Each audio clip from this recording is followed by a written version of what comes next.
বিভাজন সৃষ্টিকারীরা বিভাজন সৃষ্টি করে যাচ্ছে। বিভাজন সৃষ্টি করার মধ্যে দিয়ে তারা ক্ষমতা ধরে রাখতে চায়, আধিপত্য কায়েম করতে চায়। আবার মানুষ এইসব বিভাজনের বিরুদ্ধে লড়াই করছে নিজের অস্তিত্বের স্বার্থে, নিজের বাঁচার স্বার্থে।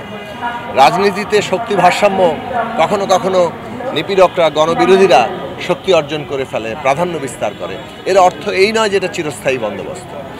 এই যে আজকে গণবিরোধীরা, বিভাজন সৃষ্টিকারীরা মানুষের উপরে ব্যাপক প্রাধান্য সৃষ্টি করেছে, এইটার বিরুদ্ধে গণমানুষের সংগ্রাম হচ্ছে, বিশ্বব্যাপী হচ্ছে।